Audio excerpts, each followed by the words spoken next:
Greetings and welcome to the arcade. This is episode 5, and today we will be troubleshooting the Tron upright. Also introducing a new segment here to Arcade Hollywood. It's called the Wish List. So let's not even mess around. Let's get this episode started.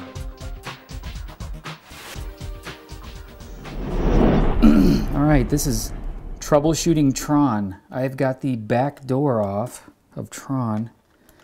We're getting absolutely no power to the Tron, so I thought we would troubleshoot the transformer. And let's do a little investigation back here and see what we can find.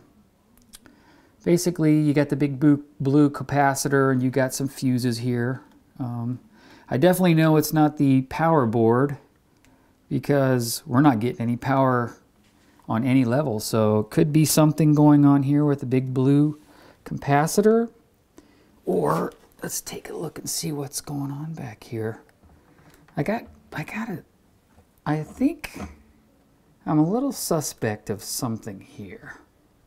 I think that fuse, that 3 amp fuse right there, looks a little burnt. So let's hold on here. That fuse could be the culprit. Let me grab that fuse out of here, out of the fuse case. And let's take this over and test it on the multimeter. So I'll be right back. All right, now that we have pulled the 3 amp slow blow fuse out of the Tron, let's bring it over here to the trusty old multimeter. And we're going to do a little test. So let's see.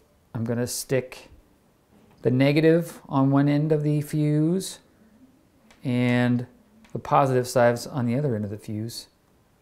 And check it out. We absolutely have no continuity, which means that this fuse is bad.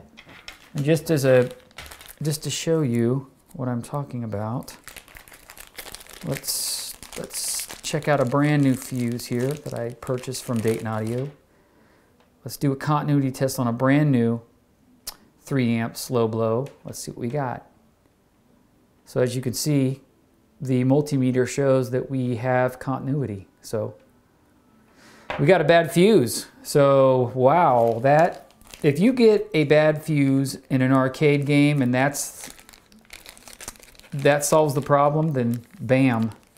You consider yourself very lucky. That's a good day when your fuse is the problem. All right, everybody. Now that I've tested the 3 amp slow blow fuse, I am going to put a brand new fuse in this little case here. Make sure that's in really good. Make sure you notice that right there, that we have replaced the 3 amp fuse with a new fuse. So, all right, everybody, this is the moment of truth. We are going to fire up the Tron and see if the fuse was the culprit. I think we've got power. All right. All right, all right. We've got a working Tron, everybody. There we go. All right, welcome to my brand new segment called The Wish List. This is a top 5 list of games I would love to add to the Arcade Hollywood collection. Some of these titles might be very easy to get, and others will be very, very difficult. So we will reference this list in future episodes to gauge how the wish list is progressing. All right, the first up on the list is Williams' Star Wars Episode 1 Pinball. Not only do I love Star Wars, but I love the pinball video game element of the Pinball 2000 series. It is a really great concept, and it's a real shame that Bally and Williams closed their pinball operation. I think that would have been a great thing to see continue. There's a great documentary about this called Tilt. It's based on the fall of the Bally Williams pinball division. All right, next up is a dedicated Ladybug upright by Universal. I think this one might be very tough to find.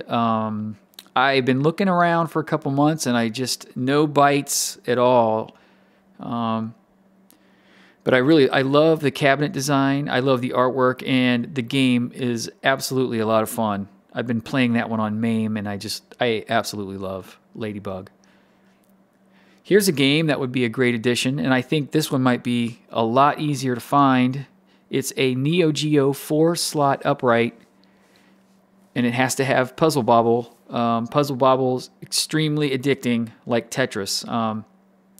I really like the idea of having the Neo Geo cartridge system where you can swap out games, and it gives you options to play the games right there. You can play, I've heard they've got 2 slots or the 1 slot, but the 4 slot would be a really great option, and it lets you switch between the cartridges all in the one cabinet. So I really, like I said, I got addicted to the Puzzle Bobble.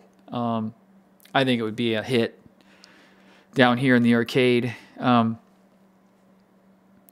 next game on my wish list is a bit of a forgotten classic, and this game is Bally Midway's Bosconian. I absolutely love the gameplay on this game.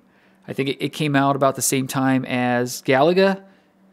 I think it really is one of those classics that just didn't get a lot of love, and I don't know why, because I think it's a lot of fun, and it's definitely a must-have for my personal collection. And stay tuned. Let's see. I'm going to see if I can track one of these down. Finally, on this list is a bit of an obscure title, but it's Nameco's 2003 NFL Classic Football. This game is a cocktail game, and it is an updated version of the classic Atari X's and O's football game. And it absolutely looks like a blast. I loved the X's and O's, the black and white Atari football game as a kid. I used to play it at the roller skating rink in Ohio, and I just think it's a blast. And this game looks like a lot of fun. I'd love to have it in the arcade for parties. And I know it would be a real big hit for Fantasy Football Weekend. So that's the list. Basically, I'm going to try to acquire these games at a reasonable price. And when I say reasonable price, I mean cheap, because I'm cheap. But I definitely want to see if I can find them broken or working in any condition. So stay tuned, and we'll see what we can do to acquire some games on this list. All right, I hope you enjoyed this episode of Arcade Hollywood. We have some great episodes lined up for you, including 2 more road trips, plus the weather should be breaking so we can get out there and start working on the Donkey Kong Jr. Don't forget, you can check me out on Twitter, Arcade Hollywood at Hollywood Arcade. We are also out there on Facebook and Google+. Please email me with any comments or questions at discohollywood1@gmail.com. Okay, that does it for another episode of Arcade Hollywood. Everybody stay warm out there, and peace out.